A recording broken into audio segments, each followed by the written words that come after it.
It's going to be a few minutes while she tries to adjust her screen. It's not working. Just give us a few minutes. The screen's not coming up again, and the button's turned on in the back.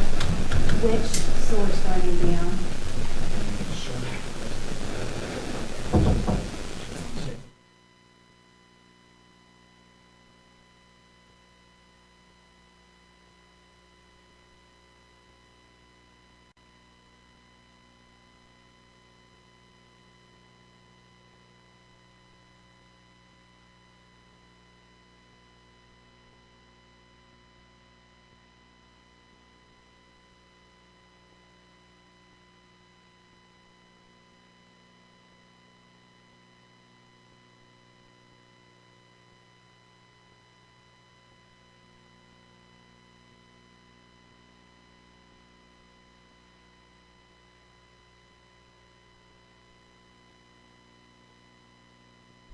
Sorry, Jody, I'm ready. Okay, everybody, welcome. Please stand for Pledge of Allegiance and an invocation. I pledge allegiance to the flag of the United States of America and to the republic for which it stands, one nation, under God, indivisible, with liberty and justice for all. Dear God, please let us understand life is short. Don't take one day for granted. Everything can change in a moment. Be grateful for all you have and all that you are. Life is a gift, and we are blessed. Also, the residents of Symmes Township are honored and proud to have Ukrainians as part of our township family. Ukraine is in our thoughts and in prayers. Amen.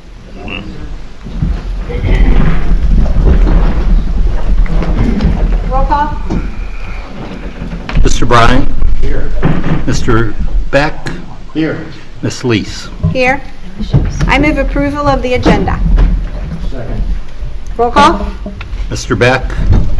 Yes. Ms. Lees? Aye. Mr. Bryan? Aye.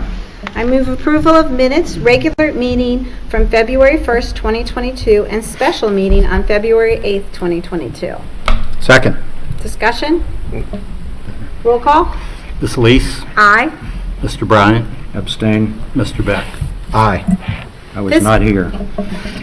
Fiscal officers report. Joe?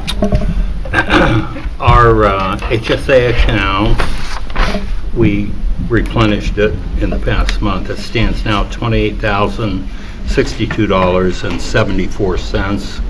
The working checking account has a balance of $4,577,975.72. And some of our major fund balances are general fund, $2,616,291.19. The park levy, $526,133.15. And police fund is $658,699.25. And the safety services stands at $2,244,665.67. I apologize, I walked off without the meter report, so I can't give that tonight. I have it. And my crap.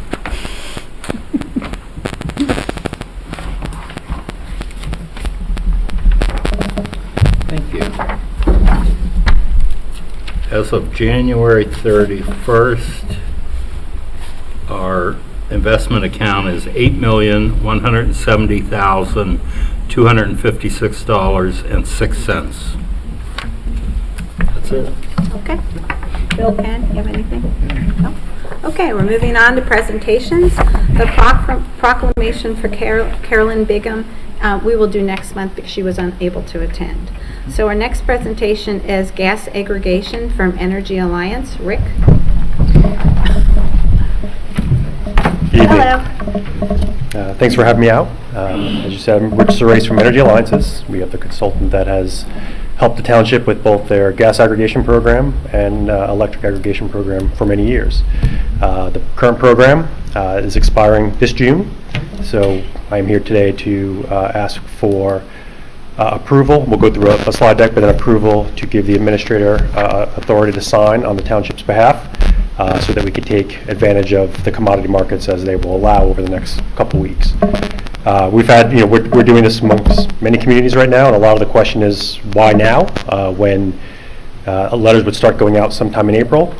It's the market, right? And it's been extremely volatile. And though we've been watching this for almost a year, and we thought we were going to be here last fall to ask something, things went crazy very quickly. And then as we've seen over the last couple of months, they got even crazier.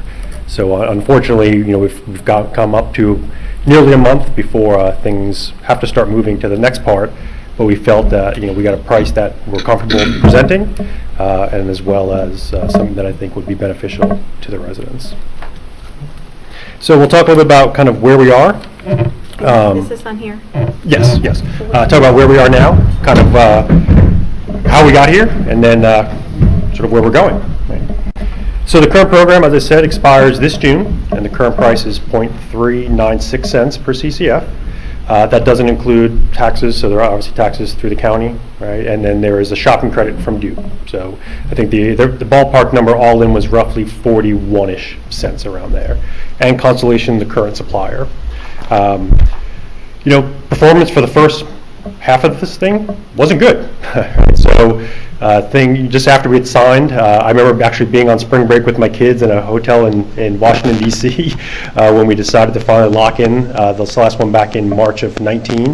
The market had come off pretty quickly after that, started to come back up actually pretty close to January of 20. But we think during that point, that's when COVID started to kind of take hold in the world, right? The concerns about commodities and usage in general, and then things really started to come off. But the program this last winter, particularly starting in October, November, did exactly what it was designed to do, to protect the residents for very strong increases. So this chart here, the blue line shows the all-in rate. So that takes the taxes, it takes the Duke credit into effect. Obviously a very flat line going back to June of 2019 through now. And then the orange line is Duke's GCR. So that's kind of what you're comparing against on where things are.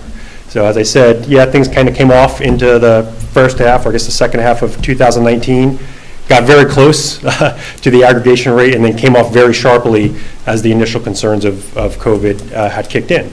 And commodities, oil itself went to negative dollars a barrel back in March of 20. But then things started to creep back up, and then as we got towards the second half of 21, commodities really took off, right? And that's, yes, as I said, that first half of the program, not good, but still within reason. But it's that jump after the summer of 21 is what this program was really trying to protect, and that's where we definitely saw the significant amount of savings. Can I comment? Back up the chart. In the March, let's say March to November category, where 2020. yes, the 2020, we're not using that much gas. Nope. So even though we're below Duke's line at that point, it's not really hitting the pocketbook that much. So if you were to gas average, if you will, this savings, that peak up there of over 80 cents per CCF is double. So we're saving 50% basically over Duke's prices then, and I know in February I saved about 30%, and that's in high usage timeframes. You're right. Okay. It's very obviously weighted towards usage. So May of 2020, the gas rate, Duke's rate was roughly 70% lower than the aggregation price, but not a lot of people are using there. But the last 4 months, the aggregation rate has been roughly 40 to 45% better than Duke, but obviously people are using it. So it does become a weighted average number on when these sort of peaks and valleys happen. So again, looking at natural gas now, as we said, we've been looking at this for almost a year. And why we didn't come here, because you could see how quickly this thing ran up. So the blue line are the natural gas futures, so where each of those months had settled. And the orange line is kind of where the market is today, looking out the next 24 months, we'll say. So ran up very quickly. We were not comfortable standing here and saying, take a rate, because we were concerned it was going to keep moving higher. And then, as we saw in the previous chart, Duke's rate jumped up so quickly. So was it going to stay there? So there was a lot of things at play. But as we see on that orange line, things are fairly flat over the next, let's call it 18 months from now, right? Kind of gets us through next winter. And then things do tail off a little bit. And I think that's where there's maybe some opportunity on looking at, we'll say, a 24-month product to take a little advantage of that dip 2 years out. But either way, still fairly flat overall. But we're sort of in a new world of energy prices. I think we all got very comfortable to lower energy prices for a long time, but this seems to be where things are going, at least in the short term. These settled prices are monthly, right? Correct. Okay, now how does the impact of the Ukraine-Russian situation impact the last month? So what we've seen since last Thursday, so the market ran up very quickly. I think it's the initial sort of concern, how do things shake out? Everything that ran up on Thursday, it gave it all back on Friday. Okay. And then actually gave a fair amount of it back Monday, and then it did come back up today. So what that tells me, at least in the short term, the U.S. gas market, not to by no means belittle what's going on there, right, but the U.S. gas market doesn't seem to be overly concerned about how that impacts at least just natural gas prices. That's why you're projecting a flat for the next few months? Yeah, so it's flat, right? So that's, I think if there was more concern about that, it would be a much bigger jump. I think that's where the risks are over the next couple of months is, what happens to exports. A big reason for that jump last year was supply demand even here in our country. So, and I talk a little bit about some of the things that impact it. It was very hot and dry in the western U.S. They couldn't run their, they do a lot of hydro plants, so stuff from dams and everything else. Those were all drying up. How do they offset that? Natural gas. So that rose price up as the supply-demand curve became much more aligned. Also, I think kind of the risk of what's happening in the Ukraine when, it's selling here at, let's call it, $5.50, $4.50 an MMBTU. If they can sell it over in Europe for something significant, will we continue to export? I mean, for the first time in our country's history, we are a net exporter of natural gas when we traditionally were a net importer of gas. What I mean, it's not, we were just taking in more from Canada, taking in more from Mexico than we were ever sending abroad. But over here, within the last year, we actually are now a net exporter of natural gas, meaning that what we send out. That's factored in here, even with LNG? Yep, that's all built in. All right. Okay, so the market's already kind of taking that into effect with those rises there. But obviously, still the volatility of what can happen depending on the demands in Europe. Okay. So what level is that orange line there today? I'm sorry? 48, 46? So I think today's close was around 46, $4.60 per MMBTU. Okay. So, again, the things I've kind of hit on a few points already, things that have made the gas prices go higher. One, just things recovered. I think a lot of obviously COVID hit very quickly, but then things recovered fairly quickly from a commodity standpoint, from natural gas at least. And because so much of the production had stopped, because when prices went so low, producers stopped or slowed down production. But as things ramped up, they didn't turn them on as quickly. So we got a little bit out of balance on the supply demand, that the consumption was much higher than the demand. So eventually that catches up and drives the price higher.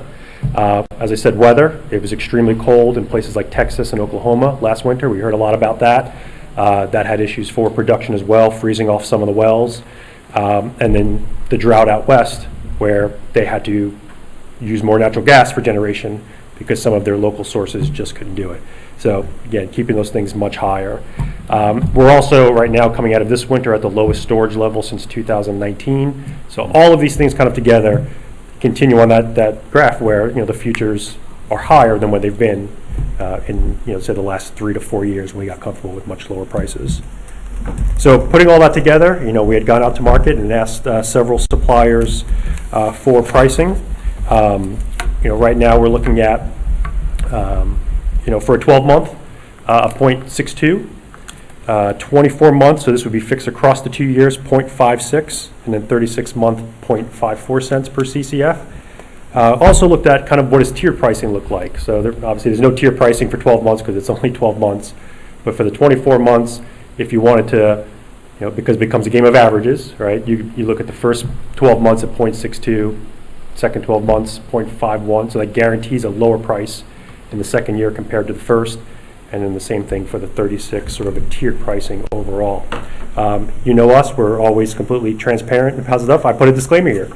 Right now, those prices are slightly inflated because the administrator, your lawyers have not seen a contract yet, so we have to build kind of a little bit of wiggle room there on asking for the authority to move when commodities are right, but there's still, we still have to go through things to make sure that contracts are good. So, let's say like for Friday, that price for the 24-month was actually, was 0.54 cents. So again, a little bit of buffer as we try to work out things on the legal side over the next couple of weeks, trying to get things kind of locked in.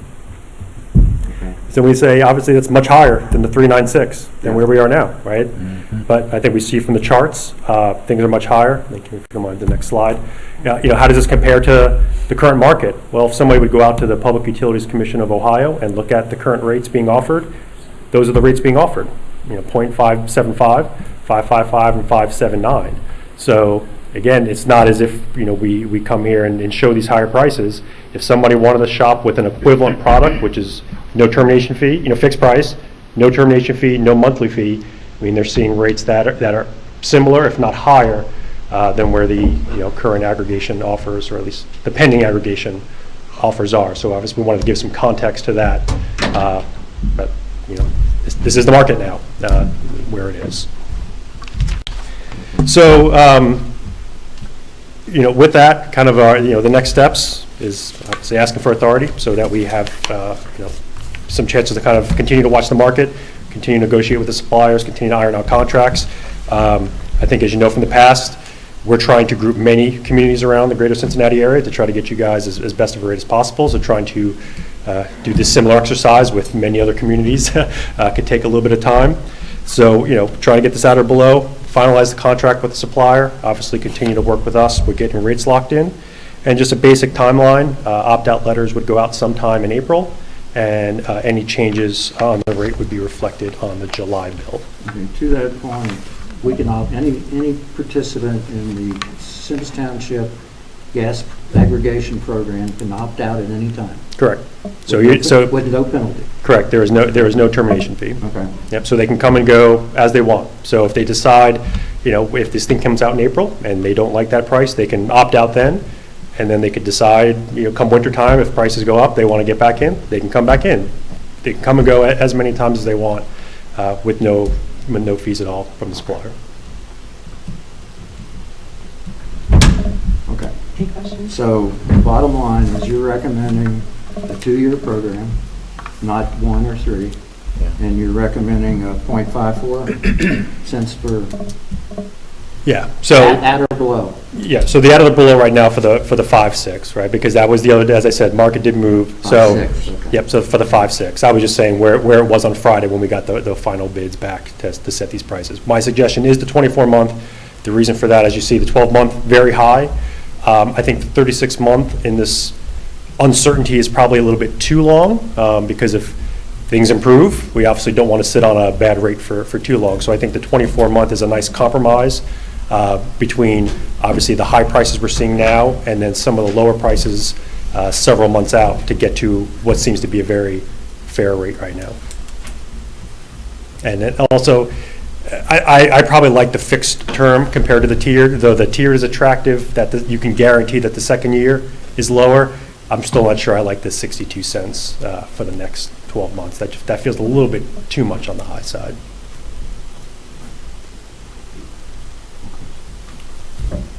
Anything else, Ken? Bill? Not on gas. Are we? So we have a resolution on the agenda tonight, right? Kim, It's a motion. a motion. Yep. All right. I guess we'll deal with it when we get there. Okay. I do have another question or two, Rich. Sorry. It's my understanding that the township's electric service and maybe even street lighting and so on, contract runs out with Energy, whatever, pretty soon. Yeah, so it actually... Are we working on something there? Yeah, so I believe it actually expires in April. Yeah. So I have been working with Kim on that, and my suggestion for right now, we're sort of in that weird spot where the current market is here, where Duke's rates are here on the energy side, so it doesn't make sense. So my suggestion to her was that many of the buildings, at least temporarily, get moved to the aggregation rate, because they can do that. So we're moving those to the we'll take them off a separate contract and put them on the aggregation rate, because there's nobody offering anything close to the aggregation rate right now. Okay, and that runs through And that runs through next year? next year. Okay. Sorry, next right. year. And then all the lighting, at least temporarily, send it all back to Duke. Because Duke's rate is, we were coming off sub 4 cents. Sub 4 cents for the contract. Duke's is right about 4. We can't find any lighting anywhere close to Duke's rates. Okay. So the idea is kind of put these in the best spot over the next couple of months. It's a little bit early, but we are seeing a significant jump in Duke's electric rates starting this June. They ran an auction this past week. Okay. They won't finalize those with the Public Utilities Commission until likely late May, but early estimates that we have are somewhere that Duke's default rates, particularly for residents, can go up as high as 15% on where they are now. Well, they're buying at auction the same as our referee company is buying, right? It's similar. They actually do, so Duke did it in 2 blocks. They sold 100%, they did 50% back in the spring, in the fall, and then 50% actually last Thursday on one of the high days, so it just happened to be the way that it worked. Okay. And those rates are from June of this year till May of next year. We don't know those exact, they'll have to stall.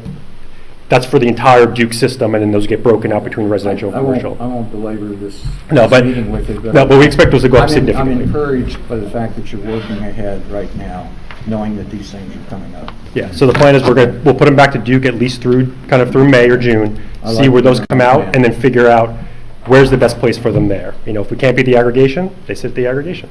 I know Duke just came out with an explanation of why everybody's electric rates are so high, and that is that one of the plants went offline and they had to buy it on the open market was one of their excuses. And I didn't understand that. I thought we all bought it at auction. So It all is at auction, Okay. right? So it's this constant game on what's available and what's not. thank you, Rich. I appreciate it. Thank you. Thank you. Okay, our next presentation is Otarma of Risk Insurance. Rick, how are you? Rick Peters with Resource Clark Peters Insurance, and we missed you. We had the opportunity to represent Symmes Township's insurance needs since early 80s, and then introduced you to Otarma in 2003. We lost that opportunity 2 years ago in 20, and have been working to see if we can get your insurance coverage back through Otarma. Thomas Welsh represents Otarma. Would like to take a few minutes to share some of the highlights with you.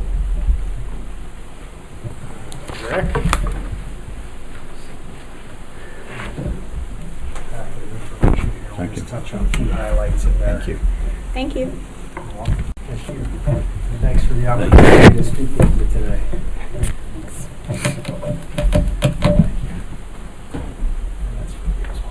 Okay, thanks. Okay.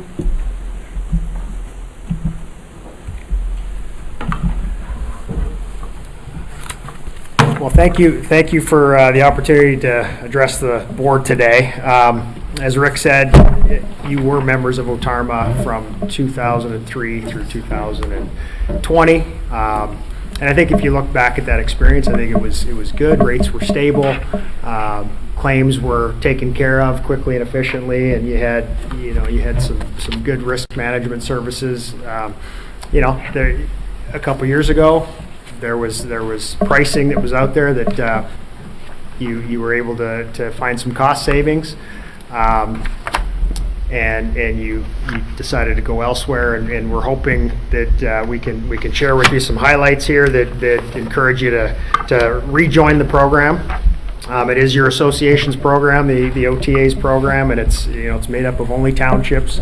The program's continuing to grow and flourish and has reached 1,061 members now of the 1,308 townships, and that includes a few others here in Hamilton County as well. I just wanted to address on the left side of your packet there, I'll just run through some of the highlights. I think you've had an opportunity, I hope, to review our proposal, our presentation, and so you'll see, I just wanted to touch on, just some cost highlights. You'll see our proposed number there. That's an annual contribution. There are some other kind of cost-saving initiatives that the Board of Directors has approved and is extended to members. One is the MORE grant that can offer you $500 worth of a reimbursement for safety, education, training expenses. Police and fire grant, you do have police and fire vehicles, so anything associated with safety, loss control, risk management associated with those vehicles, could be inspections, those types of things. You have $2,000 available to you there. The board has approved a capital distribution again for 2022, and that number is $800,000 that the current members are sharing. That's been going on now for over 10 years, and I certainly would anticipate it to happen again in 2023. So you would become you would have access to that distribution in 2023 should you join again this year. And of course you've experienced kind of that vesting structure. So you join the program, OTARMA, you become a vested member. If you leave the program, which you did in 2020, there was your share of that vested interest that you ended up taking with you. OTARMA stops coverage, and because OTARMA is not responsible to take care of your liability anymore, some of the vested interest in the reserve that you've helped build comes back to you. So you actually took $18,000 with you in 2020 when you went elsewhere. So you could start building that back up again. Any questions on any of those kind of cost-saving initiatives? Okay. I have several questions. Okay. Reading other materials in a package I received today said that we did not take advantage of OTARMA's $6 million police liability. It would have cost us to do that. It would have cost us another $2,400 to add So, would someone want to explain to me Yeah, what so that that is was- and why you feel we need it? yeah, so that was actually one of the points under coverage on the next page there. But so back when you were a member, we extended law enforcement liability coverage for the event that you could be brought into a lawsuit because of your association, because of your contract with the county. There's no hold harmless language in that contract that really holds you harmless for anything that you could be brought into. And you're associated by contract. So something terrible happens, potentially you could be brought into that lawsuit. Likely, you wouldn't be held responsible, you wouldn't have liability, but you would need defense costs to help you get out of the situation. So we've encouraged members to have it if the contract doesn't hold you harmless. So one recommendation would be to look a little closer at that contract and potentially add some hold harmless language to the contract. You getting this, Jeff? Well, yeah, but I can tell you right now, you can't have hold harmless language in the contract like that because government agencies aren't permitted to have blanket indemnification or hold harmless. That's likely why it's not in there in the first place. Because Right. we contract with the sheriff's department. Why would we have liability at all? Oh, I don't even want to try to guess why there would be liability. I'm trying to understand whether we need this or not, because evidently, in the last 2 years with the Ohio plan, we don't buy it. I want to know why we're not buying it if we need it, or why we need it and not buying it. If I might get to that, and we negotiated that years ago on behalf of the townships we insured that were covered with Hamilton County and Butler County Sheriff.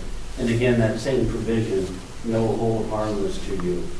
My concern always was, if there was an incident involved with the sheriff's car and it says Symmes Township on it, and an individual is injured, that suit will be Hamilton County Sheriff Department, comma, Symmes Township. You will require defense, and the contract with the sheriff would defend Symmes Township. But if something fell outside of that defense, is when you would be named, then would be up without the coverage up to you paying for legal representation. So we look at it as $6 million defense worth of costs. coverage for legislature or legal fees? So the limit itself follows the general liability limit, so we wouldn't place a sub-limit on it. It's just part of the liability package, and that's what your current general liability limit is, and your public officials, is the 6 million. So we include it as an option for the case that you could potentially be brought into a suit because of your contract. Okay. When, after 2019, being with Otarma, we switched to the Ohio plan because we could save, at that point in time, roughly $16,000, which is, I think it was think it- $6,900. how much? Yeah. $6,900. Well, I'm looking here at the numbers of what we paid, or what we paid in 2019 versus what we paid in 2020, and there's $17,000 difference, lower. So you can see why we switched. And now you're saying, you're coming back after a couple years, and you're saying now you're down at what the cost is for the Ohio plan. I want to know what's different. Well, for one, the program's done well over the last few years. We certainly want your business back. When you have a situation where you're a long-term member, rates have been stable. Rates, if you look back when you joined in 2003, rates were very, very stable back then. Bumped up a little bit as you went along, and now Otarma's able to offer more aggressive pricing. That's really that's the honest truth. Is Okay. But now in 2020, we got $18,000 back. So it's like a mutual, to me, that we're paying $17,000 more, and we get $18,000 back the next year. So the mechanism is that you become a vested member for the first 6 years. You help build up the fund, which allows Otarma to be a pool and stay independent from kind of the fluctuations in the market. When you leave, yes, you take your share of that with you. So that's what it was, is your share of your vested interest that you built in for the first 6 years of membership. So it would take us 6 years of vesting to get back to that level. Essentially, It's yes. 5%. So I have an illustration that I could share with you, but it looks like essentially that a similar scenario would happen had that once you become fully vested after 6 years. Okay. If you were to leave at that time, certainly we don't promote that by any means, but that is if you leave the program, you take your share of your what you've helped build.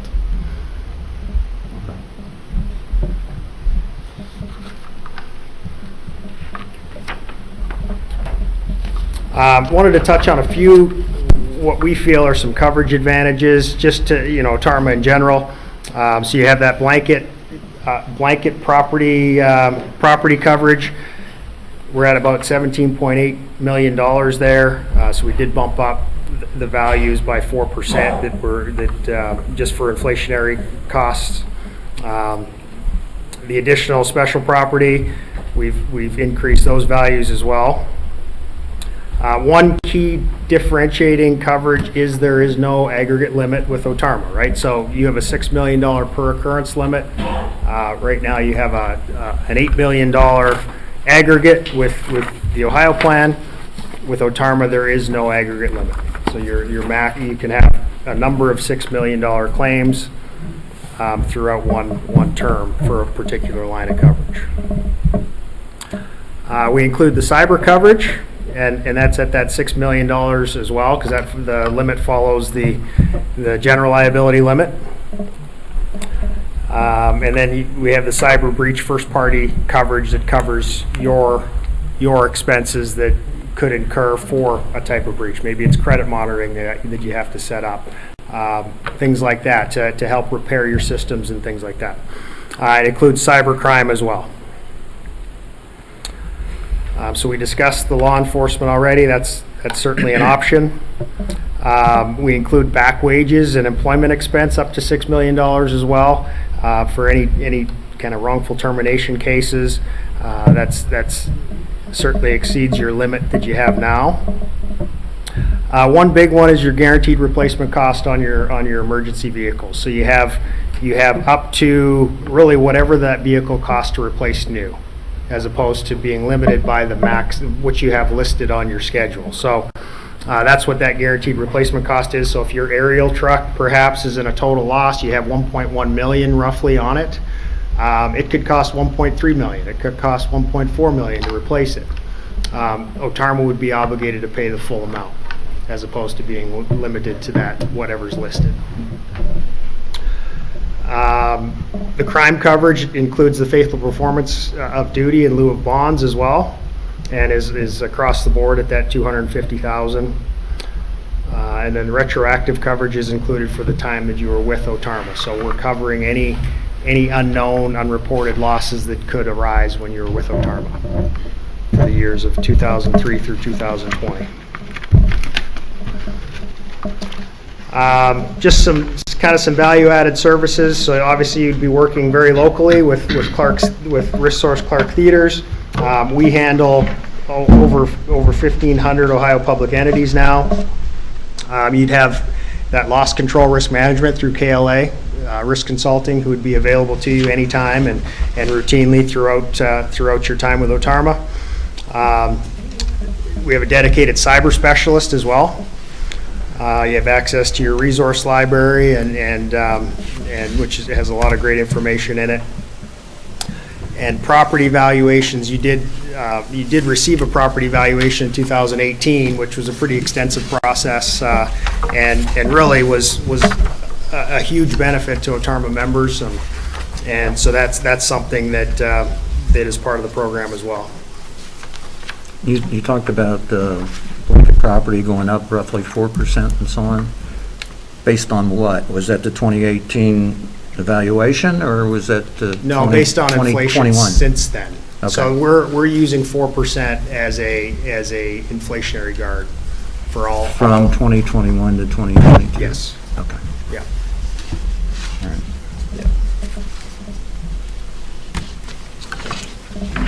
So, any questions at all? Any other questions on anything we discussed? I did include just a summary again of the coverage and a Otarma overview, and a list of members that have joined over the last few years, and who they have moved over from. And so, with that, that's all I have prepared, if there are no other questions. The other thing perhaps I'd like to just share with you is we'd like to have you back as a local representative for that. We continue to represent through Otarma, Westchester, Fairfield, Liberty Townships in this area. You would be part of that also. Thank you for your time. Thank you. Thank you. Thank you very much. Okay, it's also my understanding we have Carrie from Ohio Plan that'd like to speak. Gary, you sat there and listened to some of this stuff. Is it possible you can give us a counterpoint to it? I think I Thank you. can. Okay. I will certainly do my best.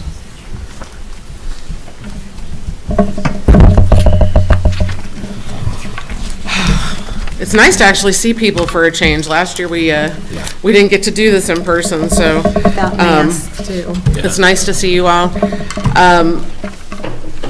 I am Carrie Novosel. I'm your current representative for the Ohio Plan. Excuse me. I have my own personal summers these days, and I get thirsty. So typically, like, when I come up and I stand in front of everybody, I'll tell you, oh, there's been no changes in the plan, and everything's going great. Everything is going great with the plan. We're growing.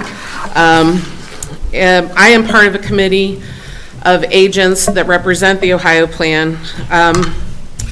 And throughout the years, we've discussed some changes that we'd like to make and some enhancements to the program. Well, we've actually started doing that. The first page that I gave you is the start of these enhancements. These are some of the property extensions that we include at no charge. Some of them may apply to you, some of them may not, but they are nice enhancements. The most significant, in my opinion, are crime enhancements. Typically, we provide at no charge a $5,000 limit across the board for all of your crime coverages.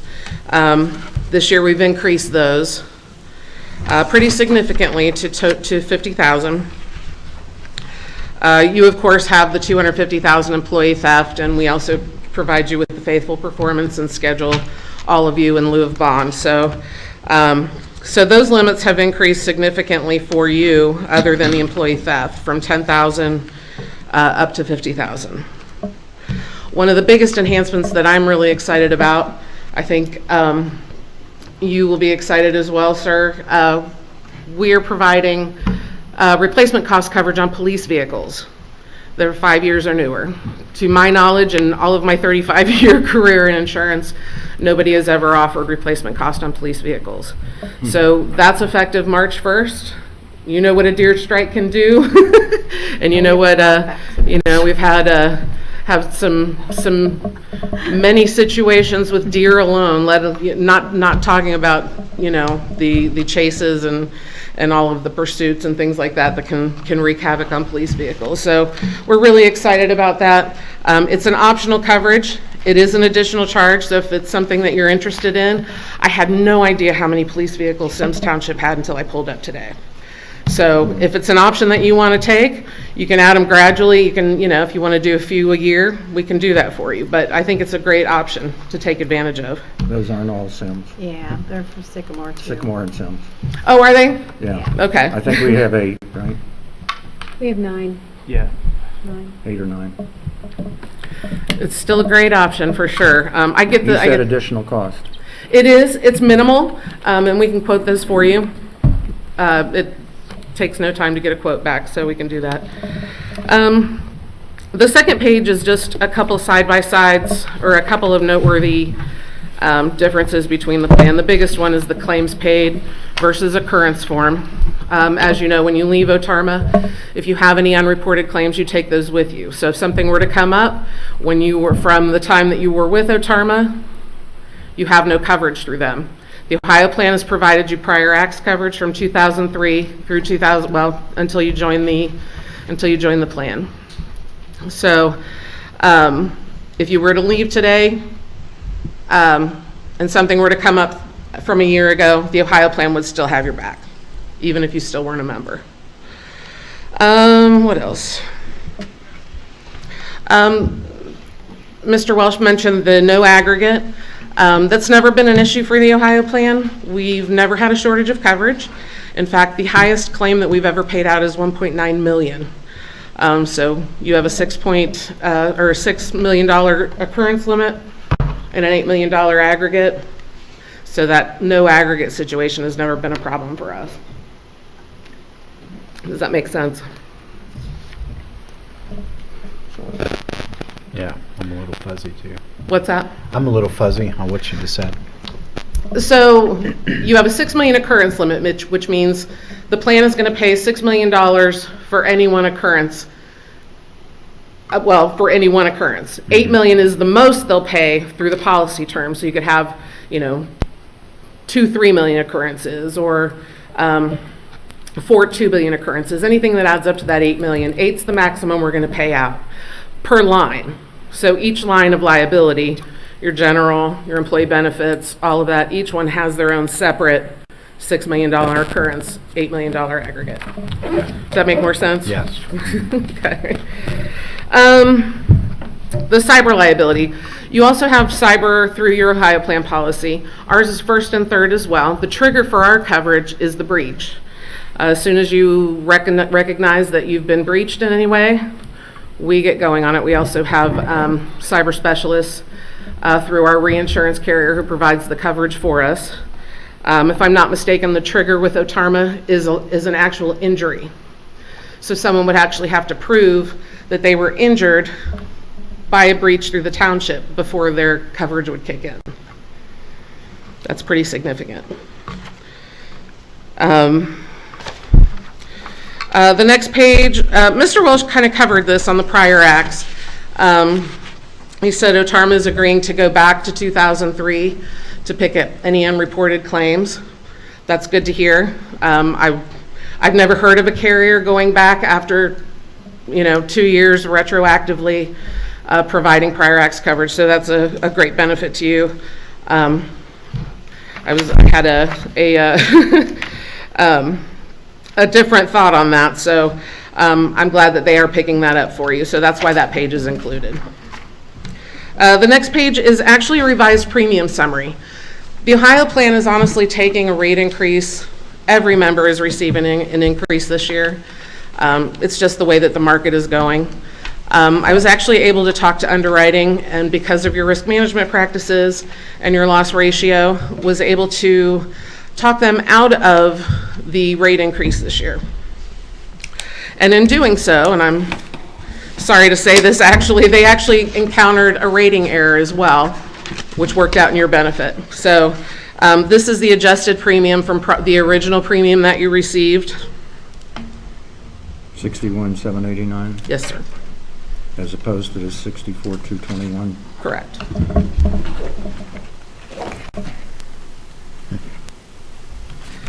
And then the last few pages, there's just a copy of your loss history. I wanted to see how well you were doing. A township this size typically has some pretty significant losses, and you guys are doing a great job. I've worked with, your Chief Huber. I looked over and I thought it was Bill Pittman for a second. So I actually just talked to Bill not too long ago. We worked on a claim, and sorry again, I'm getting old and I don't have my glasses, forgive me. Glasses today. But I think recently we had a little gator incident with the snow. I think we're working on that. So I also believe we've had a good relationship from a risk management standpoint. And our claims people are really second to none in my personal opinion, but that's up for you guys to decide. I would like to address a couple things with the law enforcement liability. It's of the opinion of the Ohio plan that when you contract with the Sheriff's Department, the law enforcement liability is included in the contract. They provide the coverage. The deputies are not your employees. You are not responsible for their actions. Now, we do cover the vehicles, any liability with the vehicles. So Mr. Theater's example of an auto accident where the police officer could be at fault would still be covered by the Ohio plan because we pick up the liability for your vehicles. But in terms of the actions of any police officer, that's picked up under the county's insurance. And that's always been, we work with a lot of entities that are under contract with sheriff's departments. Whether it's Warren County, Hamilton County, Butler, we work with a lot of them. And there's never been an instance where one of our entities has been brought into a suit for law enforcement with a contract with the Sheriff's Department. One thing also that we do provide, or that we partner with Lexipol actually, that helps, or that provides some risk management services for both police and fire. We are the only carrier in the state that receives preferred pricing from Lexipol. We also subsidize the first 3 years. It's 50% the first year, 30% the second, and 20% the third. It's a great resource. We've had a lot of members join, and they've been very happy with the service. Carrie, can I ask you though, are we eligible because we don't have our own police and fire? We contract both those services out. Because I didn't think we were eligible. I think you could probably take advantage of it, at least with fire. I will check on it, But I think you could because it's the Loveland Symmes, correct? So I think you Right. could take advantage. I'll That's check for fire. sure. That's Yeah, just fire. fire. That's what I mean. Cameron Yeah, County. I misspoke on the police. Yep, you're correct. The sheriff's department would not be, or they would be responsible for picking up the Lex pole. But I'll check on the fire. Okay, because I thought I had asked before about a grant and we weren't eligible because it wasn't our fire department. Interesting. I mean, it is, but it isn't. It's a private company Yeah, because it's a private company. that we contract with. Oh, that's why. Yeah. Yeah, it's not eligible because they don't Okay. operate under That's what I thought. the ORC. Yep, I didn't realize it was private. That's interesting. Any questions? I feel like I stuttered through everything. Okay, there's no, what's the term? Page here. Oh, one thing I did forget is at the end of this term, you'll be fully vested in the plan and was my eligible for the question. Advantage credit. The Advantage credit is based on your risk management practices and your loss ratio. It's a percentage of your premium from 3 years ago. So it's kind of convoluted, so forgive me. So when you first joined the plan, you had a premium. When you enter into your 4th year, we're going to take the eligible percentage of that premium and discount it from your premium in order to get you a total premium discounted, if that makes sense. And each year, the longer you're a member, the higher your percentage is. Okay, and then when we leave after being vested, would it be like Otarma where you still get to pay out? No, we don't do a payout. Ours is actually immediate. You see it reflected immediately in your It's a pricing. discount? Yep. Okay. It's basically an instant rebate.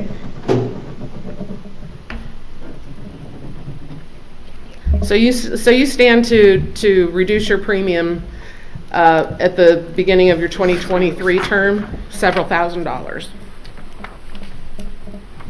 Assuming your losses remain good and your risk management still is Okay. does that make sense? Okay. Any Okay. questions? Any more? One benefit as well is you don't have to sign a contract with the Ohio plan. The only thing you've ever signed is an application and acknowledgement of membership. With Otarma, you actually have to sign a pretty lengthy contract that supersedes everything, including your insuring agreement or your insurance policy. So if the insurance policy reads one way and your intergovernmental agreement reads another, the intergovernmental agreement will win. Thank you. Thank you. Thank you. Okay, moving on, public hearings, we have none. I move approval of disbursements warrant number 80719 to 80834 and voucher 20 to 45 in the amount of $651,880.17. Second. Discussion? Roll call? Mr. Bryan? Aye. Mr. Beck? Aye. Ms. Lees? Aye.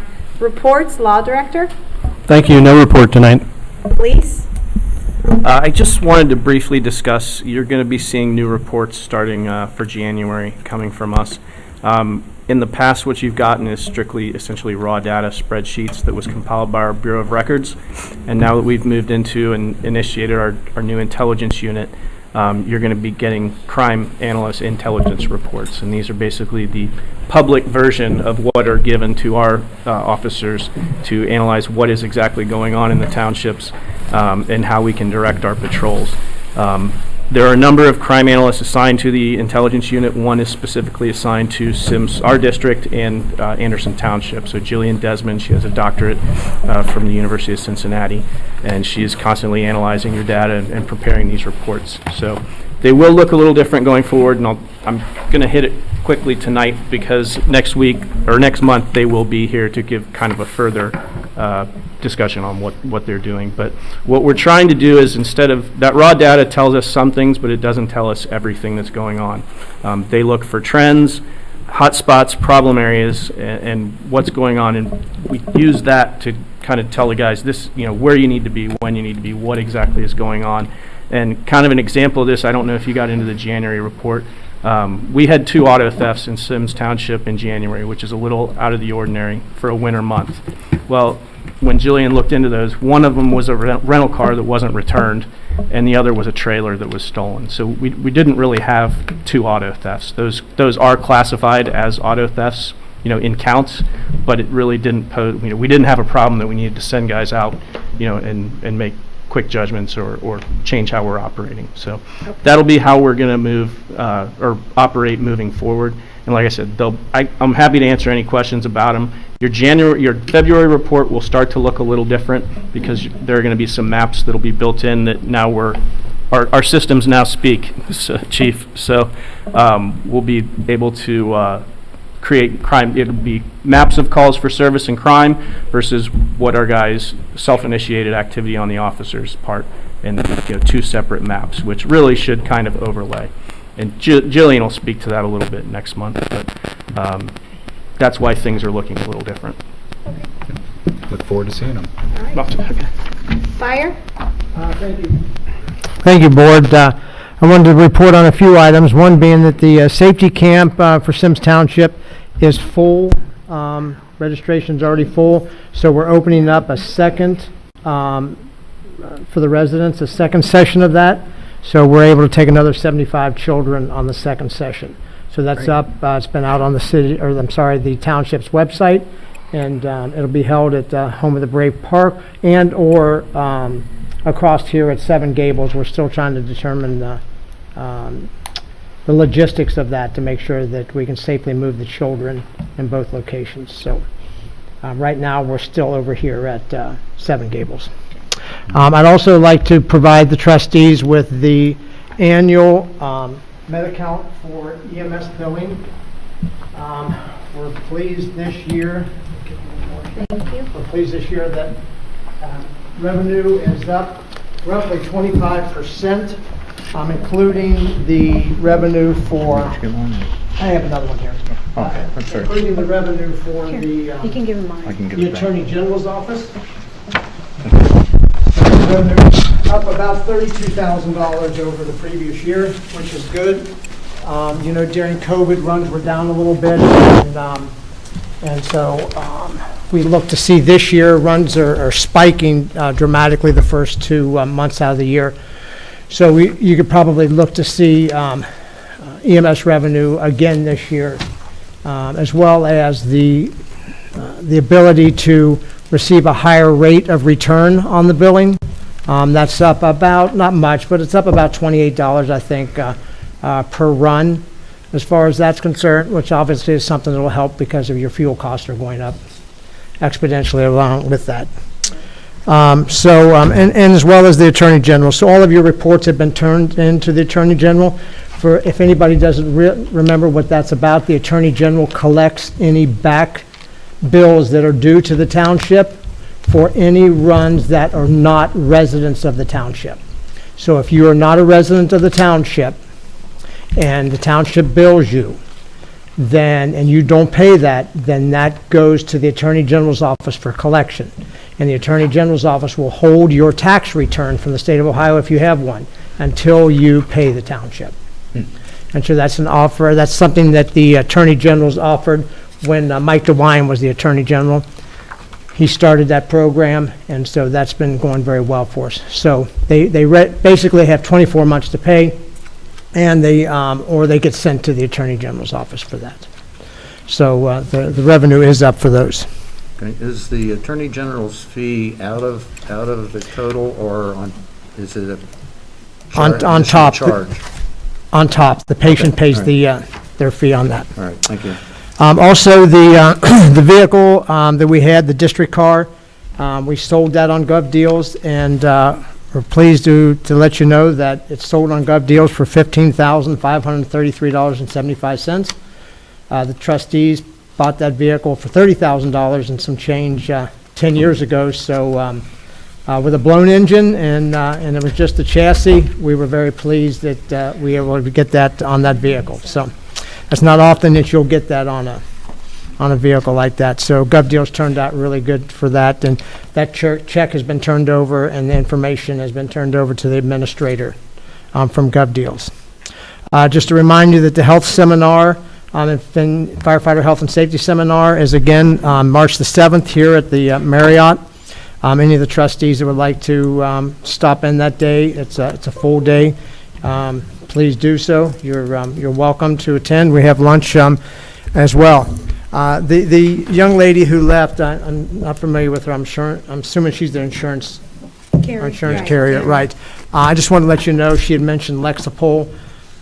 Symmes Township was the first Lexapol customer in the country, and we do have Lexapol for our fire and EMS policies. We went in along with, if you remember, the Northeast Fire Collaborative that we put together. So we went in with Sycamore Township, City of Sharonville, Blue Ash, City of Mason, and purchased that.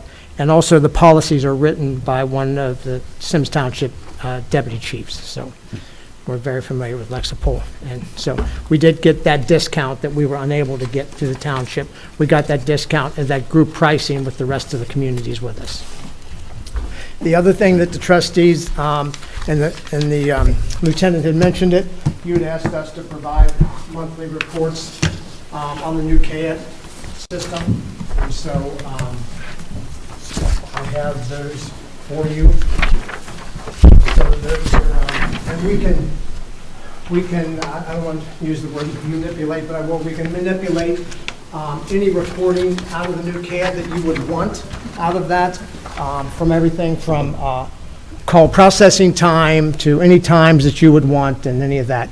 Most of what you're going to want crime-wise, you're going to get from the Sheriff's Department. This is just CAD data. And now with our new CAD system, that automatically dumps into the Sheriff's Records Management System. So they talk to each other. So that's good on many levels. And other than that, I stand ready to answer any questions you may have. Anyone? Okay, moving on, Director of Public Works, I don't think Bill's with us tonight.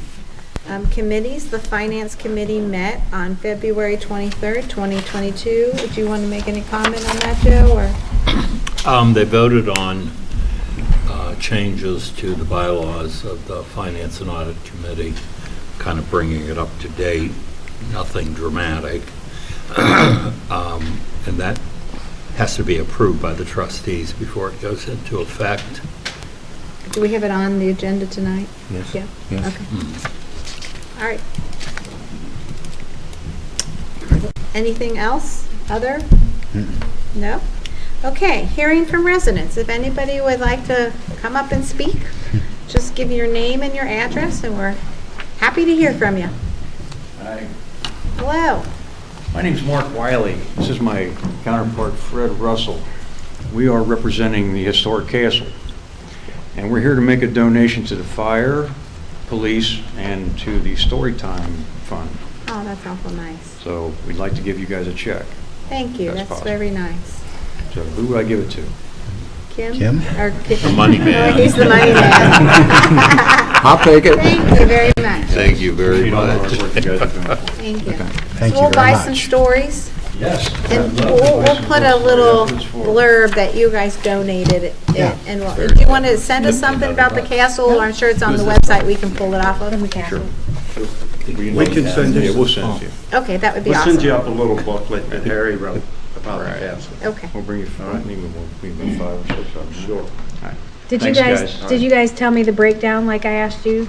Yes, it's Okay, it's all in there? It's- All right, there's good. 3 All things, right. yes. So I gotta make sure I Thank you put it in the very right much. funds. That's very nice of you. Thanks, guys. Thank you. Thank you very much. Thank you. Anyone else? Come on up.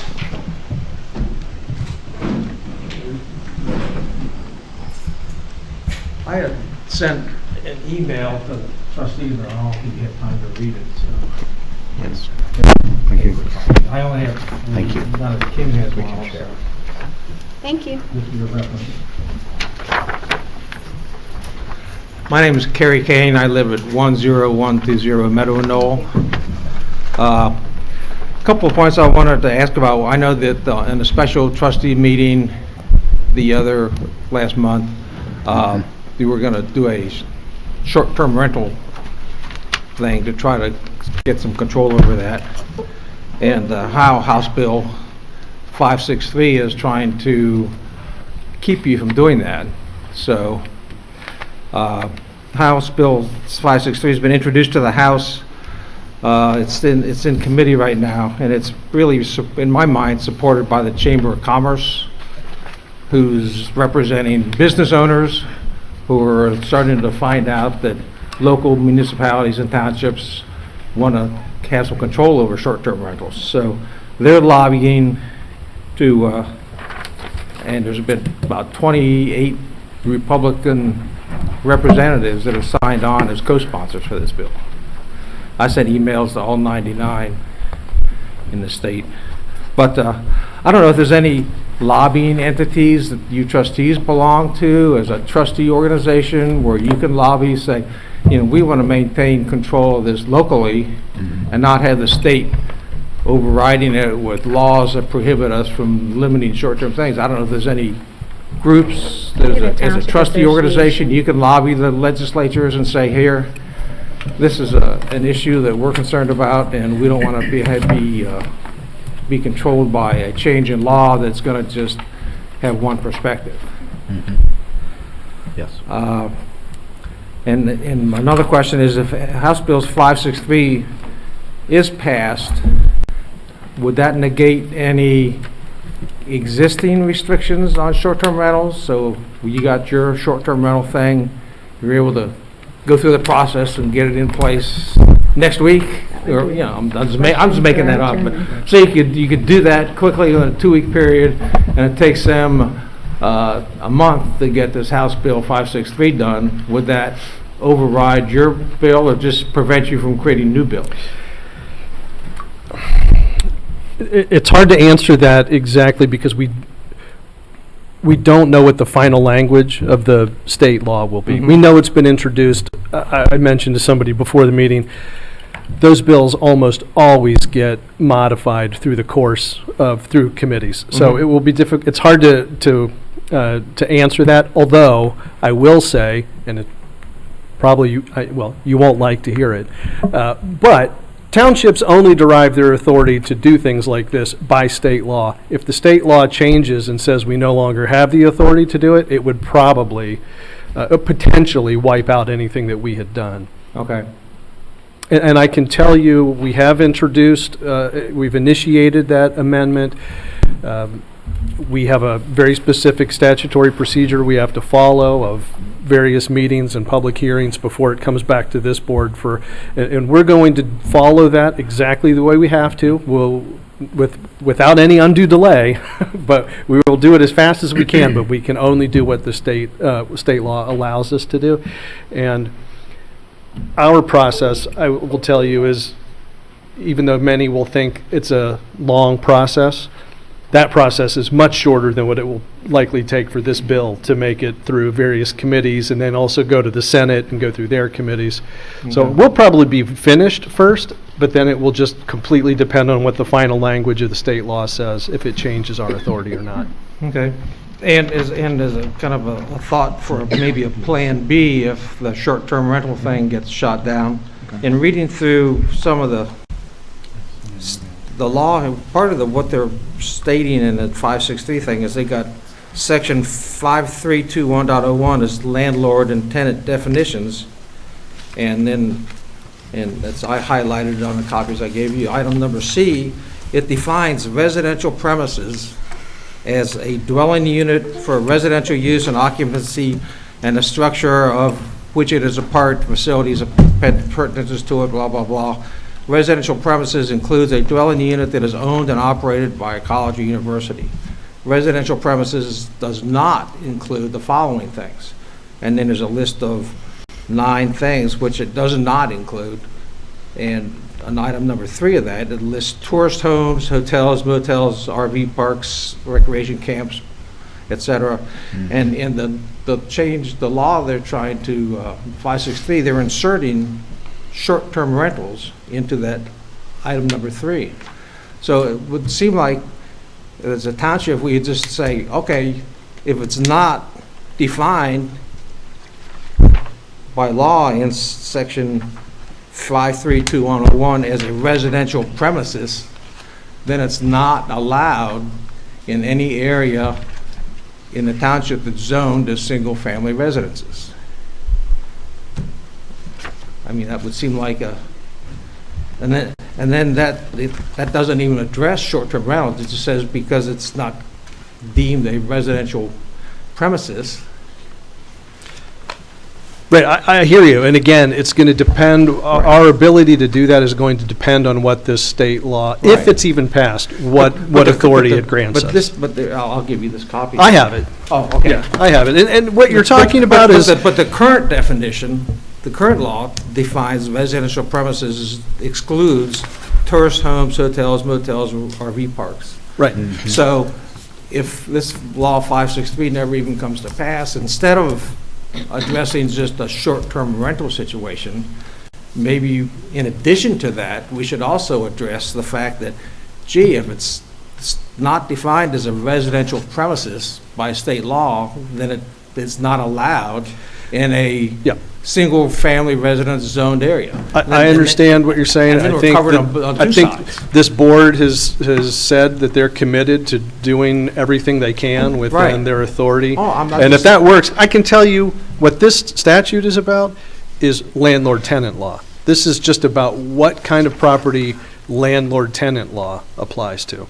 But it's defining, I thought, I was Well, it's assuming it was defining residential use in terms of what's covered by the Ohio Landlord-Tenant Act. Okay. But again, we're going to use every tool that we have available to us. Okay. And if this proposed state law, it may limit that, then we're still going to work within the bounds of what we can do. At least that's the commitment the board has made. Okay, great. And we're going to keep trying to do that. And I don't know if this is the right body to address this item with, but in the BZA meeting, the landowner, in my mind, perjured herself in her description of, her house was rented for weeks or months at a time, and her lawyer was going through, and I'm sure they were pre-rehearsed questions and answers. Well, how many times have you rented your home? Oh, maybe a dozen or so. And it's actually 50 times. Because I've lived next door to it, and I know when people are coming and going. I know when the cleaning car's there, cleaning the house up. So everyone had to raise their hand in that meeting and say, we, going to tell the truth. So she definitely perjured herself. So I don't know if there's any consequence to that. Well, this or not. board would have nothing to do with that. I know, but that's why I say I don't know if that's the right board to bring it to, but she definitely lied. Well, that would it be up wasn't even to, close. that's up to a reviewing court to look at the evidence and to weigh which they feel was Because the it most. wasn't even close. It wasn't like, it was, 30 or 40 times or something. Yep. It was like a dozen or so Yeah, times. and it was I 50. understand exactly what you're saying. That would be up to a reviewing court to make any determination like But it that. has to get before the reviewing court. Who puts it there? You? No, I mean, at this point, the township hasn't made any expressed any interest in appealing that decision from the Board of Zoning As Appeals. a bystander, it seems like he said, she said, unless you can prove it. I have a spreadsheet of how many times people have been coming and going I understand, through observation. Could she be subpoenaed for her rental records? Yeah, I mean, there's all kinds of doors Right. that opens up, but you're the one that's questioning it. You're the one that's going to have to bring it before a reviewing court. Okay, that's why I said I don't know the right body to bring that to, but it's, Right, if the matter finds itself before some reviewing court, that's a question that could come up. On these types of administrative appeals, one of the things the court reviews is whether the decision was based on substantial and reliable evidence. So a court can go back and review the evidence that was presented, but then, as you said, it's up to a reviewing court to say, here's this evidence, I have to look at which one seems to be most reliable. So is that something that would come up should the property owners, if they don't like the BZA ruling and they take the township to court, is that when something like this would be brought up? It would all depend on what the basis of their appeal is. Really, the number of how many visits there were there, I mean, while that was discussed pretty extensively at the hearing, I'm not sure it really has much to do with the ultimate decision that the BZA made, because they chose to go a different direction from what the staff report was. So to the extent that that's relevant, it could be raised. But again, if it's appealed, that's the first question. If it's appealed, and then we would have to see what the basis of the appeal is to see whether that's relevant to raise before the court. Okay. Okay. And I don't know if you'll be involved, if it is appealed, if you'll be involved, but I'll volunteer to testify in a trial. Sure. Well, I can tell you, just so everybody understands this, there will be no additional testimony. There is no, on an appeal like this, it goes to court, and all the court does is look at the transcript of what happened back at the BZA. There's no new evidence, there's no new testimony. It's all based on the record on this type of appeal. So is the information I provided as testimony? That was part of the record. It would be submitted as part of the record, and that's what I'm saying. A court would have to look at all of the evidence, all of the testimony presented, and then it's up to a court to determine how they weigh that. I would hope they'd be sharp enough to notice the difference between a dozen or so or 50 different renters. So. All right. That's all I have. Thank you. Thank you. Thank you. Anyone else? Okay, moving on. Correspondence, see attached. Events and meetings. Board of Zoning Appeals meeting, March 7th, 2022 at 7 p.m. at the Safety Center.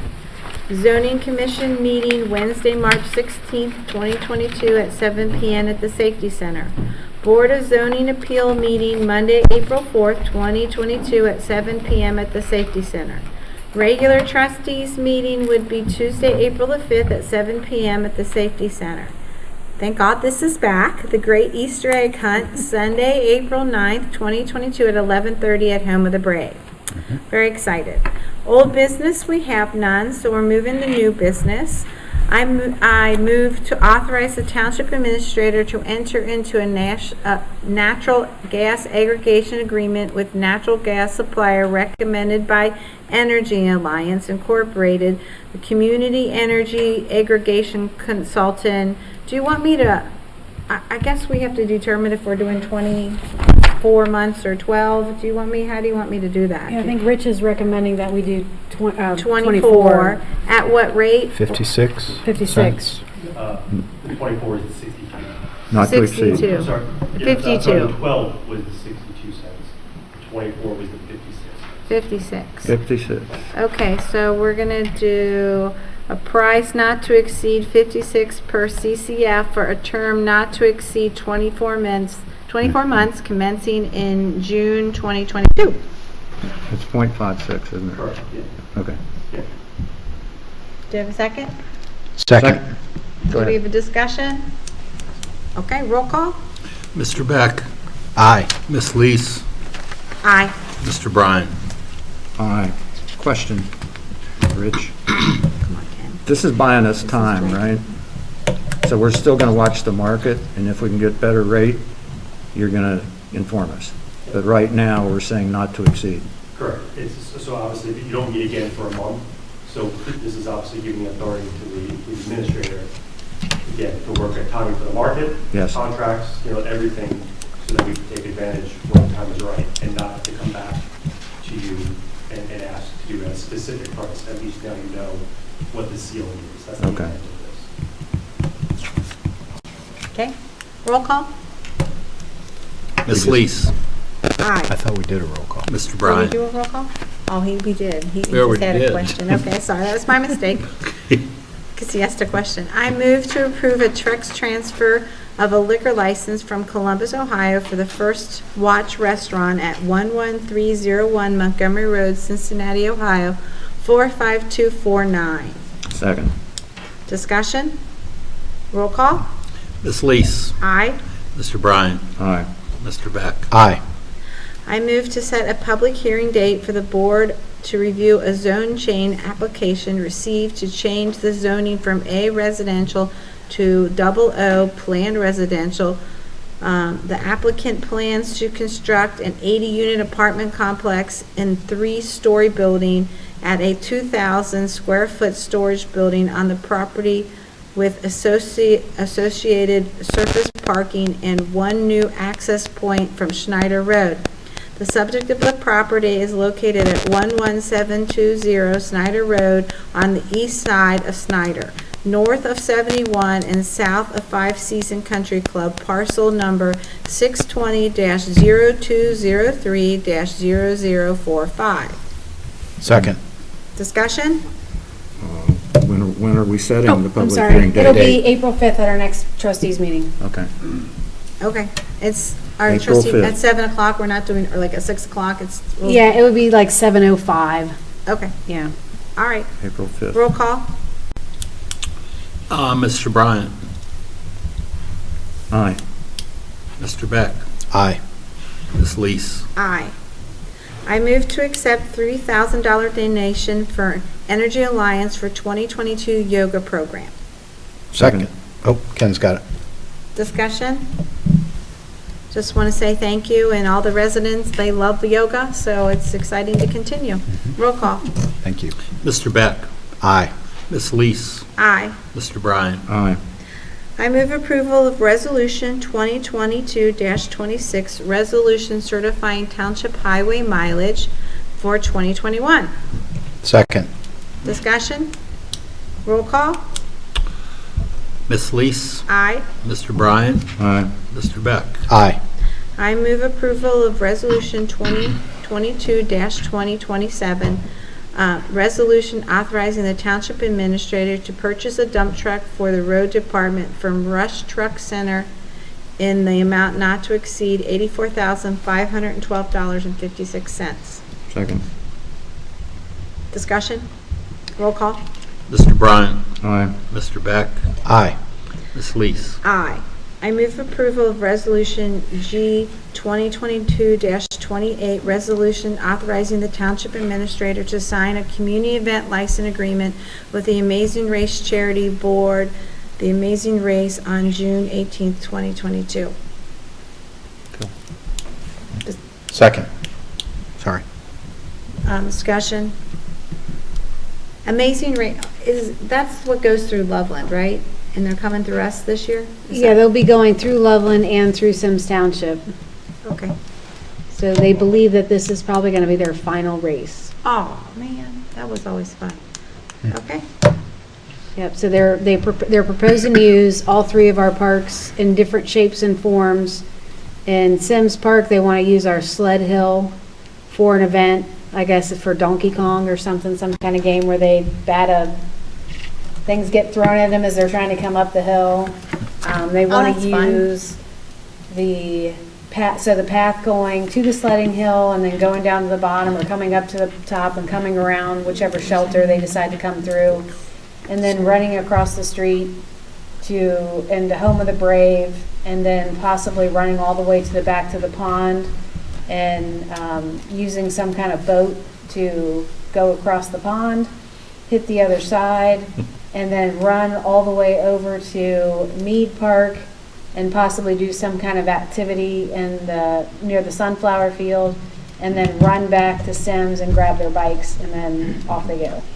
Are they going to provide manpower at all these crossings from Symmes to Home of the Brave and Home of the Brave to Mead property? Yes, they would have to talk to the sheriff's office about that, and they would have to provide volunteers and Okay. all that kind of All right. stuff. It's just, I would guess that they'd be spread out, so it wouldn't be one slew of people at a time, right?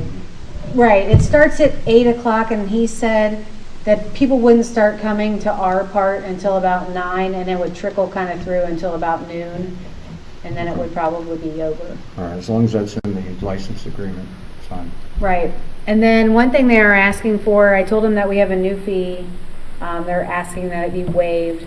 I don't know how you guys feel about that. They're really not taking up any of our parking.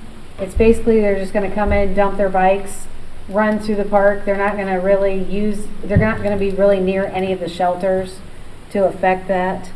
So I just told them that I would ask you to see what you would say. So what are we waiving? The $450 use fee. Is that for the park usage fee? Not a shelter? Right. Okay. Is Amazing Race for charity or is it a profit?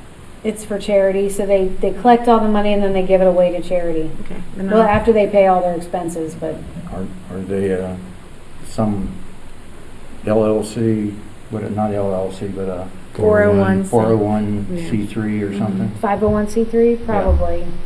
Yeah. Okay. Roll call? Mr. Beck? The question on the floor was waiver of the fee or not. Right, I just need you guys to, if you're gonna incorporate that, I need you to probably incorporate that into the motion, or well. how do you want me to do that? Actually, what you could do is, you could just consider the resolution that's before you to authorize the event license. In the event that that passes, then if somebody wanted to make a second motion to waive the, what do you call it, the usage fee? Usage fee. That you could address that separately. Okay, Okay. And right now, I think you have a motion and a second on the resolution. gotcha. Okay. Roll call? Mr. Beck? Aye. Ms. Lees? Aye. Mr. Bryan? Aye. Does someone want to make the motion? I move to waive the usage fee for the charitable event, The Amazing Race. Second. Discussion, if we could just get something from them that addresses the 501c3. Okay. Okay, roll call? Ms. Lees? Aye. Mr. Bryan? Aye. Mr. Beck? Aye. I move approval of Resolution 2022-29, resolution authorizing the Township Administrator to enter into agreement with Irving Wood Recovery to receive yard waste for the residents of Symmes Township in the amount of $8,700. Second. Discussion? Yeah, I have a couple questions. Is this the same amount as last year? Yes. Okay. And are they going to keep somewhat accurate records this year? Well, we can only hope. Instead I mean, of I saying can just- hope and ask. I mean, what they do is they have a log that people sign. I mean, when they give us the log with the bill, I mean, Yeah. it's obviously people coming in and signing their name and their address, and they have to be honest about where they live. Yeah, I- but a lot of them are just signed landscapers, and they end up on our ticket. I don't know what you can do about that. That's what I You was going to can't- say. How are you going to get around You that? can't do anything about that. Is it not monitored at all? It's just an honor system if somebody comes in and signs and dumps? Pretty much. So you could go in there without signing and dump? If there's not anybody at the office, probably. Okay. All right. Well, it is what it is. I'd like to see it better. I don't know how to do it. Okay, roll call? Mr. Bryan? Aye. Mr. Beck? Aye. Ms. Lees? Aye. By the way, that's only partial year, right? There's only certain months that they're gonna do that? Yeah, it's 6 months, so it's May through October. All right. Okay, Is so, that in the resolution? Yes. Okay. so do you want me to read both of these, or do you just want I move approval of Resolution 2022-30, and then we can discuss it? Well, the one thing on the Ohio plan, the amount will change now since they had a rate reduction. Do you want to give me a second so we can talk about it? Second. Okay. Open it up for discussion. So what was the rate for, So the new rate for the Ohio plan would be $61,789. can you write that number down? Yeah. I mean, I borrow your pen. 61,789. 789. Thank you. All right. So then we're looking at a difference of roughly 500 bucks? Yeah. $500. Okay. all the difference, plus all the differences between their plan and their plan from Ohio to Otarma. And we're familiar with both plans because we were with customers of theirs for a long time, and now we're customers of the Ohio plan. Kevin, do you have a recommendation or? No, I don't have issues with either plan. So, I mean, they're both great people to work for. We've never had any filing issues. There's not a whole, I mean, I don't think it would make a whole, or we wouldn't have to do a whole lot of paperwork to change it over. They're both great insurance plans. Phil, Karen, do you have any? We're 2 years into a vesting with the Ohio plan. After this year, then we'd be eligible for, I don't know, mutual rebate or something, or reduction in costs going forward. Whereas if we sign up with Otarma, how many years does it take for us to be vested? So it's 6, but you get some of those distributions right away, like immediately in 2023, you'd be eligible for about 5%. 5%. And then the grants as well. $3,000 reduction. $500. And part of that, Sherry, if I can offer this, is part of the, well, I call it the dividend, as the Otarma plan produced that $800,000 was distributed to the townships on the percentage that they participated to the total plan. Okay. So in the past, that had been a check. In 2020, it was going to be, I think, $5,700 had you retained your membership. And that would be based on 22, received in 23. So there's no wait for that. Well, I guess I'm going to go back and make a statement that we switched from Otarma to the Ohio plan because of a gross amount of savings, some $17,000. Okay, and those levels were consistent from year on year for the last at least 3 years that we were with Otarma. And we saw a big savings by going the other way. I don't know why we wouldn't expect those fees to go back up to where they were. So my feeling is I want to stick with the Ohio plan. For another year anyway. Let you guys rebid it next year. Certainly would, and I mean... I'm only voicing my opinion. Sure. Okay. At that time, I don't remember that $17,000 difference, but we know they paid. Yeah, I just have down that in 2019, we paid $78,653. And so that was a difference of $15,744. Now, that doesn't take into account our capital distribution. Right. So that's just strictly premium. Although the contribution for 20 to 21 was $72,974. The other part is, over the years, Otarma had given back, I think, $120,000 in those. I know, but it's like we're paying it to get it back. It's like, it smacks of a mutual to me. It's a conservative vesting approach to make sure that they have enough funding. I understand. To support the program, and if there's excess, it's a nonprofit program, so they do their best to give it back in forms of these distributions. I know, but we paid $78,653 in 2019, and according to this, 74 to 77 to call it 79 over a 3-year time frame. I would expect 2022 your bid to be, let's say, 79,000 plus, and we paid 62. That's $17,000 difference. So they've been pretty consistent at 62, 63, and now they're down a little to 61.7, 61.8. If the programs are the same for $500, I don't want to switch. Okay.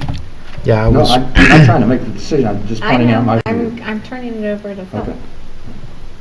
and I was just curious what drove the rate from 2019 to the proposed rate for 2022?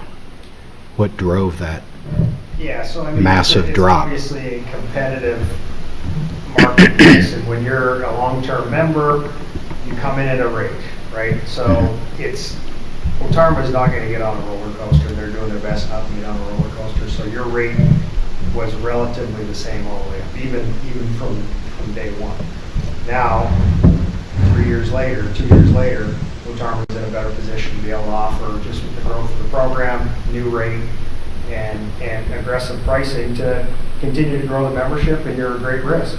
You're a great risk for Otarma in your risk management and your loss experience. Mm-hmm.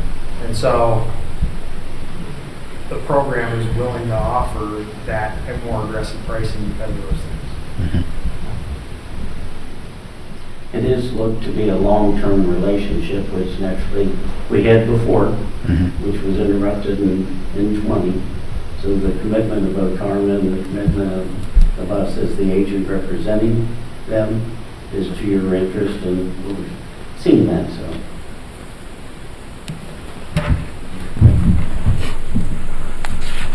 Well, and I recognize that long-term relationship, but it was modified, due to competition, and it seems like the competition is still there. So I'm not sure we would want to change what we're doing right now for $500. Yes, I would have you consider too. I mean, that cost was modified within the last couple days, right? So it's a competitive situation. Underwriting error, maybe, or competition, right? So I would consider that. We came in with our best price this year. I can't go back and have it modified. I can't. That's not something that we'll do. I'm not going to play you that game. I'm not going to play that game. So this was modified by a few $1,000s based on a conversation with an underwriter and a potential error in underwriting, which I'm not sure what error that would be.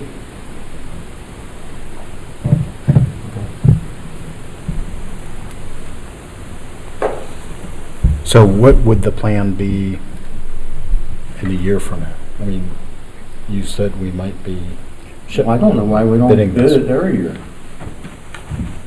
Really?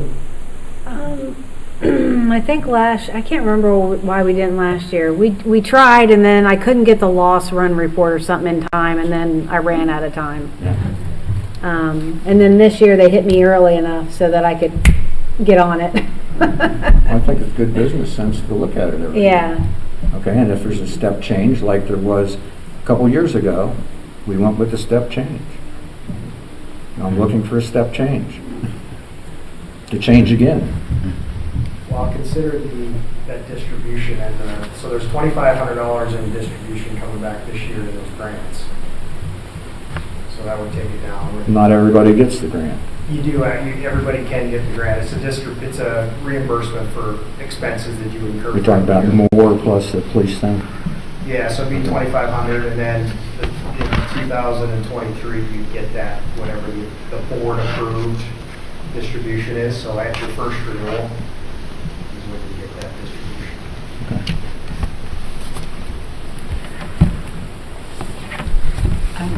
Could either way.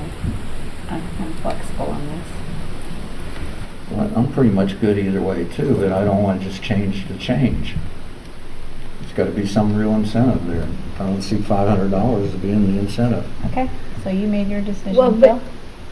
Go ahead, no. I'm open. But you could play that, you could be devil's advocate. It's going to be like this every year. I mean, every year, he's going to bring his best foot forward and she's going to bring her best foot forward. So we're going to do this dance every year. So which way do you want it? I'd like some consistency for a while to build up. Okay, but I'm just saying you can't have it both ways. You I can't understand. have consistency, but yet you constantly want to seek a better price. Well, I want to know what the price is every year, but I also want to play the vesting part. think that's the purpose of a bid, is to say, give us your price. Right. And you go through that all the time on dump trucks and other services that are provided. You can tell, again, that was an opening remark, we're missed. So we wanted to come back with Otarma's best shot for that. So as far as the future activity, I mean, there again, Thomas can speak to that better than I, but there would be that consistency. The sharing in that $800,000, whatever it might be for 22, again comes back to the townships. And as you all know, Otarma is run by township administrators. That's the board that determines the dividend amount and the price of the final pricing.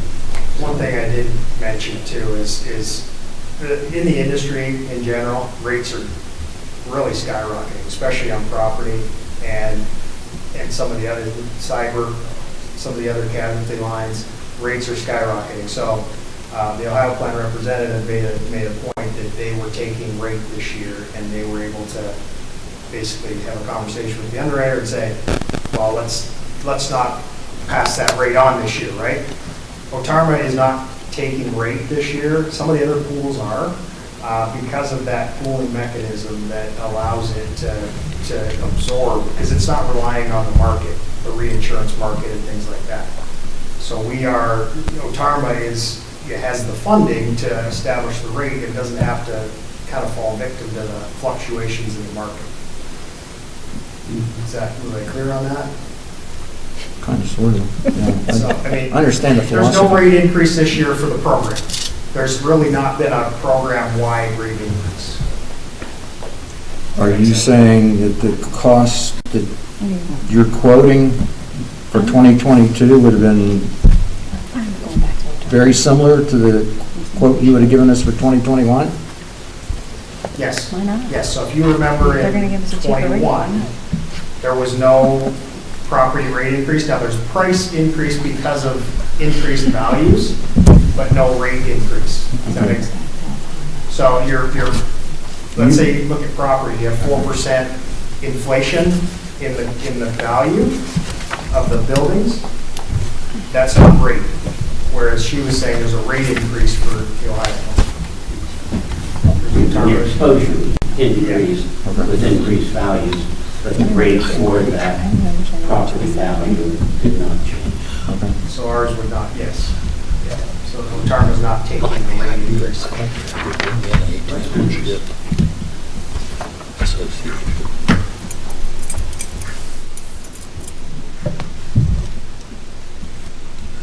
Who governs the Ohio plan?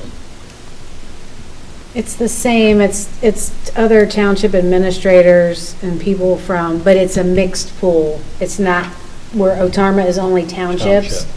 The Ohio plan is a mixture. So you've got cities in there, township, villages,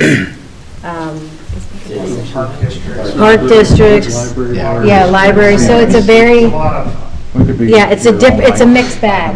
Which one do you want? Does that affect their rates? So, I mean, it depends on what each entity brings to the table. Whereas townships are very similar in nature, they provide the same exact service, well, with a degree, similar services, but it's the same kind of entity, same kind of risk. Right. Whereas with a city, you might have a city pool in there, you might have other city events, city functions that totally different than a township. So their decisions are made based not only on townships, but many other. Yes. And this is information from Otarma. I used to know what New those members were. since 2015. I see what you're saying. And that's a list of 116 members. And it shows where they came from, which the majority of them came from. The Ohio plan. He's got a question over there. Yeah. well, going back to the two grants, the 500 and the 2,000. So I thought, like Ken described, that was a competitive process, but what you just said was that's actually a given. Right. So Symmes could get 2,500 in grants. Right, so the $500 is for any department, and it's a reimbursement for expenses you incur throughout the year for safety-related expenses, education, training. Okay. Could be the road department, for example. That's usually who we typically use it for. Right. Just the road department. Fire department's plastic helmets. So because you have, so for fire and police, because you have vehicles, and do you provide any equipment or just vehicles? Yes, in the fire department, we only get their people, that's it. So we own everything else. Okay, so turnout gear, for example. Right. Turnout gear would be $5,000 a piece. You can use $1,000 towards turnout gear. The police department, you insure the vehicles, so you could add some lighting or something to the vehicles, maybe decals, things like that, and any equipment that could be deemed safety related. That's another $1,000 that we could reimburse for any of that. So it's expenses you incur anyway. It's just a matter of sending in a receipt. Okay. Historically, Cal, you've been here 4 or 5 years now. When we were still with Otarma, were we applying for and getting the Moore grant? Yeah, it's an automatic. I mean, we get it every year. We used it for safety for the road department, like for their training and, you know, if they're buying safety vests, And the cones, that kind of stuff. So I just have one comment about the police and fire. That has recently been expanded to include the same expenses as Moore grant. Originally, the police and fire was only policies and procedure development. Right, I was going to say, because we've never gotten that grant before. Right, so you wouldn't have been eligible for that because it was only for policies and procedures. Now it's for any safety-related equipment, training, education, any of that. So Okay. it's been expanded to include. Which would be helpful to us.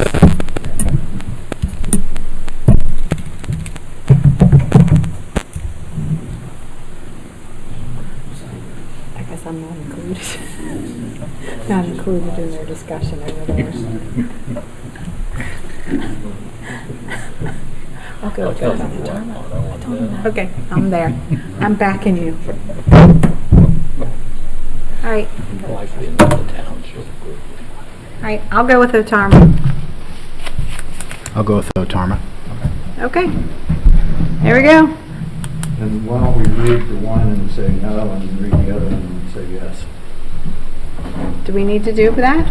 No. Well, I think the sense I'm getting is Otarma may be the choice. What you should probably, they're both numbered as number 30, so you're only going to read one. Right. But go ahead and read the one that you want, and then vote on it. Right. Second. I And move if- approval of Resolution 2022-30, resolution authorizing the Township Administrator to sign a contract with the Ohio Township Association Risk Management Authority, Otarma, to purchase risk insurance in the amount of $61,225. Second. Discussion, roll call. Ms. Lees, Aye. Mr. Bryant, Aye. Mr. Beck. Aye. Okay, I move approval. Thank you for the info. Thank you. Appreciate the confidence. We will be here for you. And Ms. Bryant, we will make sure from a marketing standpoint to be that consistency in the future. And just know that we're going to be looking at next year's. Yes, sir. Okay, and any changes, we'd like to explain it to us in advance of the contract. Sounds great. All right. Thank you. All Thank right, you. thank you. Thank You guys you. have a good night. If you have questions about the paperwork. just Okay. call it. All right, The invoice is there. okay. Let me understand something before you leave. Okay. You still recommend the $6 million police liability issue, another couple Can I- $1,000? I just wanted to read the section that makes us think that potentially you could be on the hook for some of that in your contract. Can't we And do then- this? You're the attorney, so you can tell us. But we offer the coverage because we just think there's potential of being, we want you to have defense costs if you are brought in. Well, Thomas is looking for that. My concern always has been, and again, you're protected by the sheriff's contract. But if there is another incident and I was involved in a sheriff activity, it north of exposure, and when I look up, I see Symmes Township on the side of that automobile. Attorneys could name you in a suit. Oh, yeah, let me be clear. I have no doubt that whether the county is supposed to cover it, pick you up, I don't doubt at all that you could be named in a lawsuit. Right, it can always be named. And yes, the contract might say that the county is supposed to defend you in that. There may be an argument about that. You may have some defense costs that you would have to bear. All I can really say at this point is it's insurance. I mean, that's kind of what we're talking about here, right? It's risk management. You have to decide what's the risk, and is it, I forget what the $2,400 or whatever it is. You just have to decide, is it worth spending $2,400 now to save the potential risk or not? It's no different than any other, piece of insurance that you always have to think about, your home, everything, right? Okay. Do I want to do it now or not? I think the risk is probably low, but it's, I tell people this all the time when they say, can they sue us about this? You can sue for anything. I say that, yeah. Doesn't mean they're going to win, but yes, they can sue you about anything, and oftentimes there are some costs to even extract yourself from that at the earliest time. There's still some cost. Here's what I'd like to say, is we've already voted and approved, you guys, and fixed them out. Okay. This other issue is a side issue. I think, Jeff, we need for you to look at our police contract. I'm happy to do that. It's up to you. The cost can be altered depending on what the contract says. So if there's more protection for you in the contract, the cost can go down. Based on what the underwriter, once the underwriter. I think it's something we need to know. There's less risk. What it's going to cost. So this is the only section that I thought, well, that might be. My question was, Because one company's saying you don't need it, another company's saying we need it. And Yeah, I'm just trying our to- contract is up this year with the police. Right. So you make the determination. That section talks about And you the being contract responsible, that township we being currently have responsible before, to defend itself. I think that contract, over with the Kim? county. take a look at it. Okay. Is that something that they can- is it too late? when's our police You can add it contract run anytime. out? The end of this year. The end of the year. Yep, the end of this year. Okay. It's not March to March anymore? No, we went January to January, I think, but Okay. last year it just got negotiated late. All All right. I don't know. Section. All right. right, Thank you. Thank you. I move approval Good night. of Resolution 2022-31, resolution approving amended appropriations for 2022. Second. Discussion? That's the $11.6 million thing we sent off to the county auditor? Yep. Okay. Okay, roll call? Mr. Bryant, Aye. Mr. Beck, Aye. Ms. Lees. Aye. I move approval of the Resolution 2022-32, resolution amending rules and regulations, revising fee schedule for Symmes Township cemeteries. Second. Discussion? This is our, oh, go ahead. This is just our 10% increase that we agreed to at the work session. All right, roll call? Mr. Beck, Aye. Ms. Lees, Aye. Mr. Bryant. I move approval of Resolution 2022-33, resolution revising Symmes Township Personnel Policy Article 3, compensation for employee benefits. Second. Discussion? We talked about this. Yeah, we talked about this in the meeting, but I just wanted to point out, I did send it to Wood and Lamping to have them review it, and Ned sent us back so anything in the policy that had the underline, that was his suggestions that we add. Okay. All right, roll call? Ms. Lees, Aye. Mr. Bryant, Aye. Mr. Beck. Aye. I move approval of Resolution G 2022-34, a resolution authorizing the acceptance of street paved bids and awarding the contract to John R. Jurgensen in the amount of $612,270.35. Second. Discussion? Roll call? Mr. Beck, Aye. Ms. Lees, Aye. Mr. Bryant. Aye. I move approval of Resolutions G 2022-35, resolution authorizing the township administrator to enter into a contract with Prodigy Building Supplies in the amount of $897 to replace the roof on the park shelter and restrooms at Symmes Park. Second. Discussion? Roll call? Ms. Lees. This is asphalt shingles, Yes. not steel. Right, the metal roof was gonna cost like 210,000, so we were able to get a price for asphalt shingles, and it was considerably less. Okay. Of course, it's less time that, right, it won't last near as long as a metal roof, but it's a lot cheaper. Okay. Roll call? Ms. Lees. Aye. Mr. Bryant. Aye. Mr. Beck. Aye. I move approval of Resolution G 2022-36, resolution authorizing the Township Administrator to enter into contract with Team All Sport to treat Stonebridge Park and the ball fields at Home of the Brave in the amount of $21,415.37. Second. Discussion? This is fertilizer. Yes. Just yearly. We fertilize all that stuff every year, Stonebridge included, right? Yep. Is that because we're trying to bring it up to standards? It gets used a lot, so Okay. you gotta put. I know we did it years ago, and I'm just wondering if this is required fertilization to get it up to where it should be. Yep. Okay. Plus they aerate it and all that good stuff. Okay. Thank you.